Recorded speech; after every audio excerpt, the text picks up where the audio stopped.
la PE-FLECT, c'est l'accord de partenariat volontaire sur l'application des réglementations forestières, la gouvernance et les échanges commerciaux. Alors, donc c'est un accord qui a été signé ou qui veut que un pays producteur de bois qui veut s'engager, n'est-ce pas, dans la gestion durable de ses forêts, sur l'exploitation légale, peut signer, n'est-ce pas, cet accord avec l'Union européenne.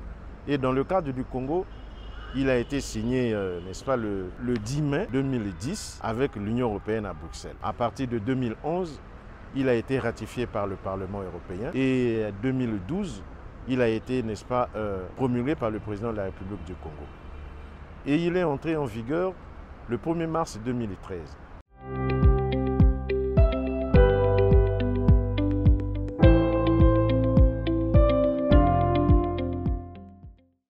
Alors, depuis lors, on est, n'est-ce pas, dans la phase de mise en œuvre de cet accord. Alors, sur l'état, n'est-ce pas, d'avancement de cet accord, je dirais que nous sommes, depuis 2013 jusqu'à actuellement, on est dans la phase de mise en œuvre. Vous voyez, cet accord a plusieurs annexes. Donc, il faut passer, n'est-ce pas, en revue la mise en place de toutes ces institutions-là. Donc, là, on a essayé, n'est-ce pas, de mettre en place un comité conjoint de mise en œuvre de l'accord qui doit, n'est-ce pas, veiller à ce que le côté technique des deux parties se retrouve pour voir un peu l'état d'avancement de cet accord.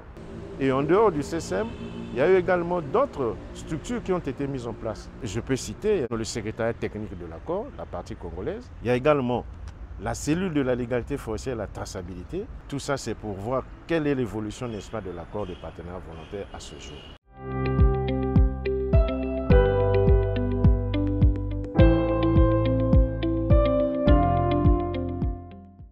Alors, les stratégies de mise en œuvre de cet accord, c'est quoi?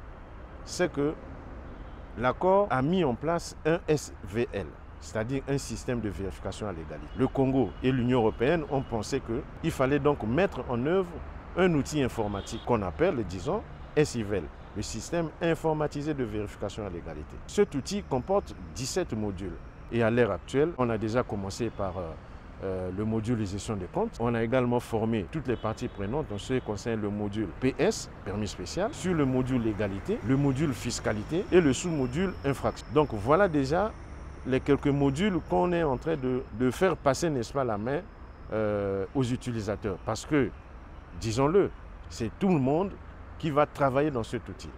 Donc toutes les données des entreprises forestières seront logées dans cet outil et le contrôle également va se passer dans cet outil pour prouver, n'est-ce pas, que la société exerce dans toute la légalité en République du Congo.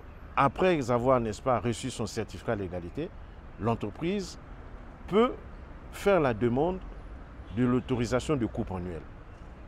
Et ce n'est qu'en ce moment-là, l'entreprise peut travailler pendant une année civile. Maintenant, au moment d'exporter son bois vers l'Union européenne, il y a une exigence qui est là.